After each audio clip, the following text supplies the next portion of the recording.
Hello, everyone, and welcome to day 12 of the 14-day video challenge put on by Helen Martin. And there's about 1,000 other participants involved in it, as well as myself. And today we are challenged. Helen gives us a challenge to bring on someone on a Duo Live. So I'm using a third-party software here called StreamYard. So you might just have to hit the link up above to allow StreamYard to have access to your profile picture. And then I'll just put this little ticker tape across the bottom. So if we have not met before, my name is Heather Edmondson, and I'm coming at you live this afternoon here from Medicine Hat, Alberta, Canada. And I am going to bring in my special guest. And here she is. Hello, Emma. There we go. And we already got people jumping in here with us saying hello. Hello, Beth. Thank you for popping in here today. I appreciate it.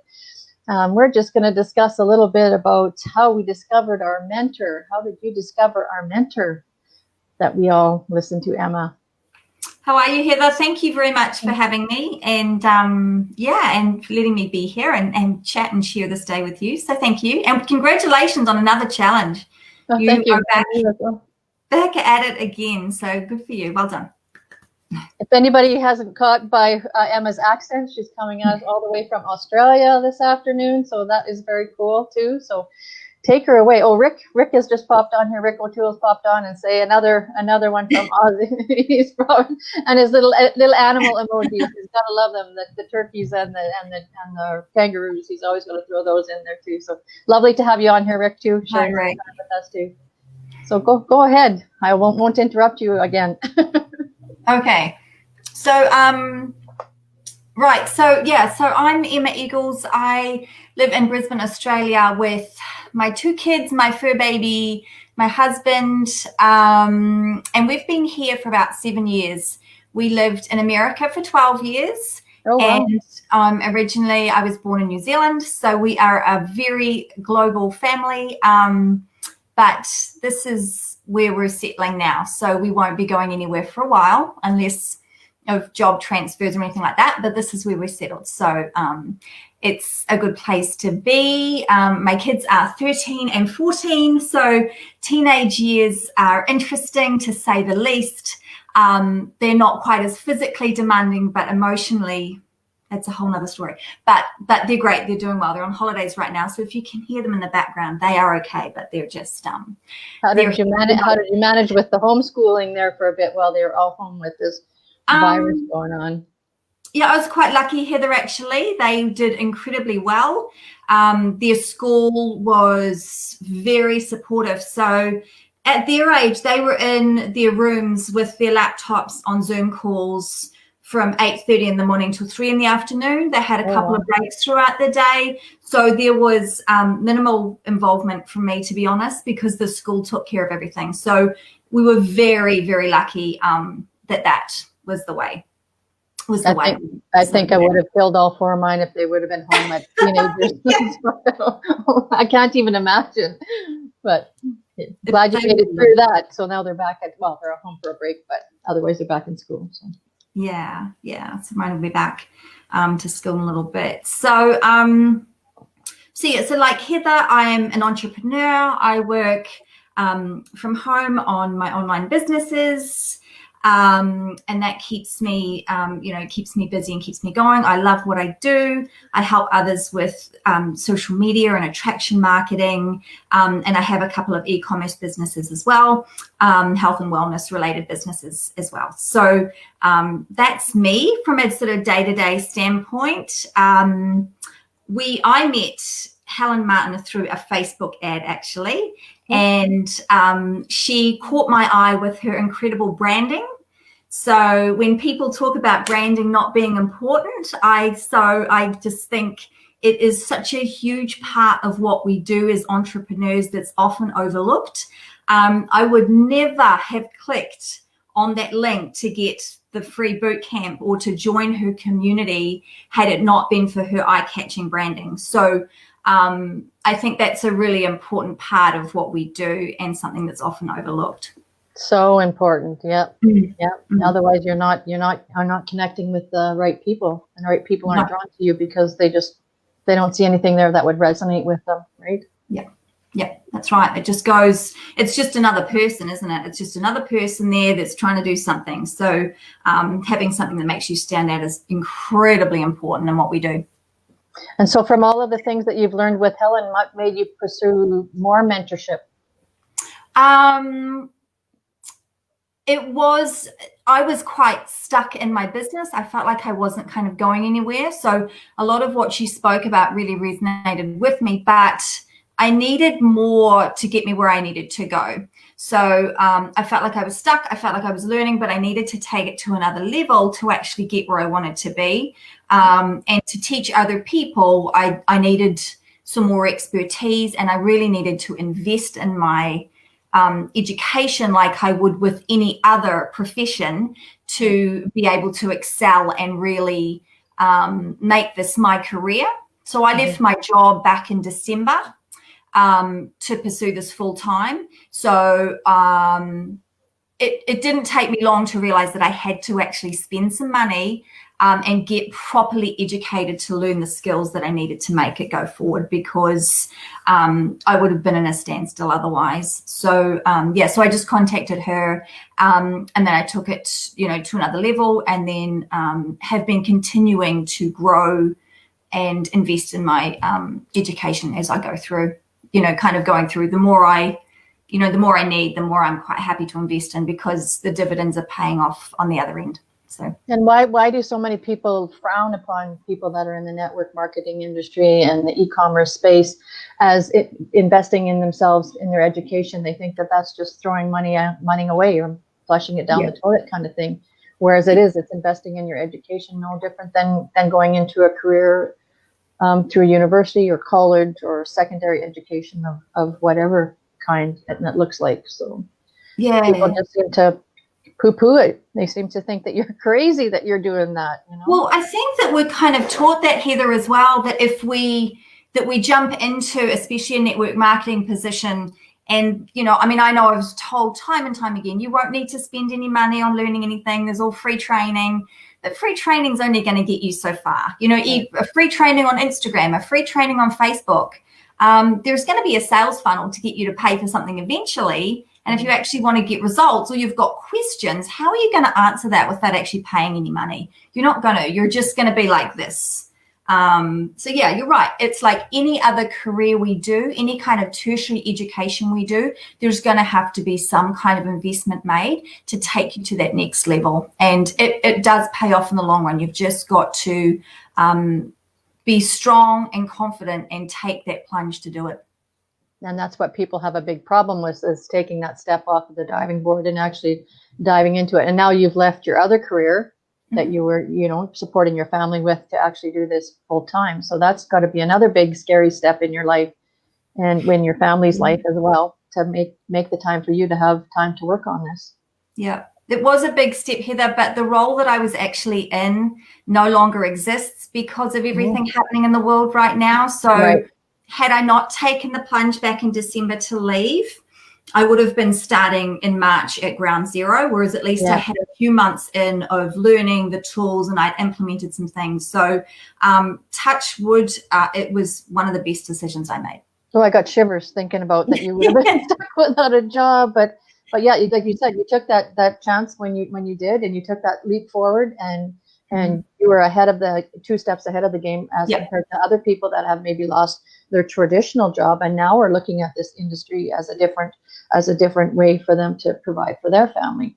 So you are that few steps ahead. So and stuff. So you and I participated in a training, and Rick and Beth did as well, that are on here chatting with us a few weekends ago. And you poor guys in Down Under had to be up through the night to participate in it well done for you guys to being up all night, because I don't know, I could barely stay awake, and I was up on just my normal hours, but it was jam-packed. What did you have for takeaways from some of those intense learning that we went through? Yeah. So first of all, the sleep deprivation didn't really get to me until the last day, because it was it started at 1 o'clock in the morning my time. I think it was, and it went through to, kind of 9 o'clock the next day, 9 o'clock in the morning flowing through. So it was full on, but I had a little bit of a sleep, in the breaks and things like that. So, and I had my caffeine fix to keep me going, but I was so pumped and energized.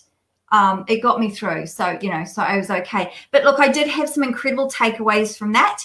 And again, as we talk about investing in your, in learning more and your education in this sort of space, I did think twice about doing it. And I did have to think about it. Okay, well, what am I going to get out of it? But I knew that there would be such value in doing this.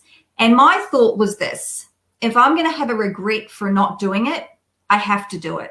I have to find a way to find the money or whatever it was to make it happen, because I didn't want to live with regrets of not doing it. So my great takeaways on that were there was some systems in that teaching us how to get organized from a monthly standpoint. So like a 30-day game plan. And I thought that was imperative, and it was really, really good. And I've actually used that since we finished. I've been using that to weekly block, time block, and figure out what I need to do to get to my monthly goals. Was really effective for me last month. So it was cool. The next thing I found is through doing that training, I feel like I've become a little bit more confident as well in educating others about what I've learned. But also my content creation is coming more naturally now. And I think that's a consequence of doing that training as well. I'm not kind of struggling as much to come up with that, because I've now got ideas and everything just kind of fell together. It was almost like a penny dropped in that training where I was like, oh, okay, I get it now. Yeah. And that might sound a bit woo-woo, but the reality was that's how it's been. And so content has been flowing quite quickly. And when I do my scheduling of posts and things like that, it's easier. It's easier for me, because I think that I got so much out of it, regarding that. So yeah, my big takeaway would be the content ideas or methods in which to create that content have been imperative to me going forward. And I know there are things I can use all the time. It's not just, stationary for that moment. I'll be able to use this for years, the stuff I've learned. So yeah, very, very, very powerful. Well, and they gave us, I don't know, a whole library's worth of content to use and put in our own words from all of the different speakers that we listened to over the 3 days, that you can just use it and recreate it and use it over and over again. It's going to be there for quite some time. And it was like a light bulb moment or a penny drop, like you said, that all of a sudden, oh, that's why we're told to do this, and that's why we're told to do that in such a certain sequence, because this is what you're going to see at the end. And it made sense. The light bulb came on for me in a few things stuff. So yeah, I was really impressed with the learning that we paid for that weekend, and how it has helped over the last month or so. I guess it was a month already ago. Yeah. We took that. But yeah, it was definitely a wealth of information for sure that way. So yes, I think I had one more question for you. Rapid fire. You ready for some rapid fire? Oh gosh, the pressure's on. Throw you right off. Not it too hard. No. If you were allowed to travel anywhere right now, and you had the ability to go, where would you go and why? South Africa has always been on my bucket list. So I've always wanted to do that. Since I was a young child, I wanted to go on safari and learn more about the culture and the animals and all that sort of thing. I worked as a vet nurse for many years, so I've always had a passion for animals and conservation and stuff like that. So that would be up there. But also because I've got family in America and also still in New Zealand, because I've got family there, they're always sort of where I go to when we do travel, because that's the priority. So I would love to go back and see everybody, just to make sure, just to give everyone a hug, to be honest, because it's a hard time to be away from people that you love.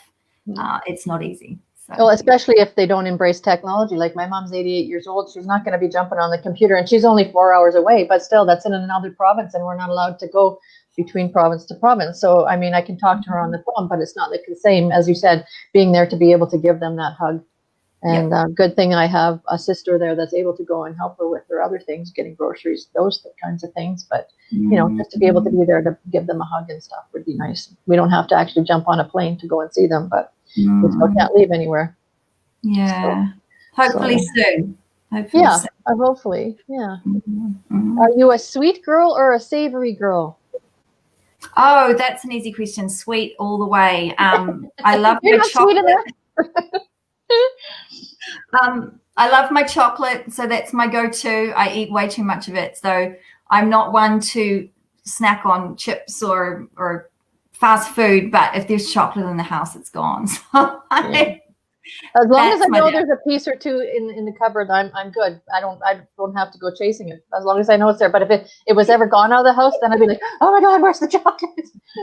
Yeah, I get it. Yeah, I get it. So but I wanted to thank you very much for spending the time with me this afternoon and giving me, well, it's morning for you over there. What time is it actually right now? It's just turned 12 o'clock, so it's midday. That's not too bad then. That's not too bad. It's 8 p.m. here at night, so we're getting ready to gear down, but it's still light out. So is it still? How long is it going to stay light out for you? So we've just passed the midpoint of the longest day of the year was in the end of June. So now we're July. So now it's starting to get, the days are starting to get shorter so that you guys can get the sun again. In our fall will be you guys getting the sun again. So. The sun, yeah. Yeah. All right, Heather. Well, thank you for having me. I appreciate you doing that. And it was nice to chat. Yeah, we'll have to do this when we don't have to actually be online. We can just have a chat.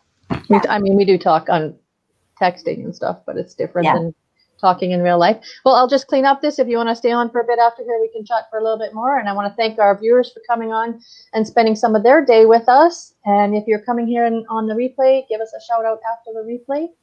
And I will give you a message later. So thanks, Emma, and thanks to everyone that came on. Have yourself a wonderful rest of your day, whatever time of the day it is for you. Bye-bye for now. Thanks, guys. Bye. Bye-bye. There we go.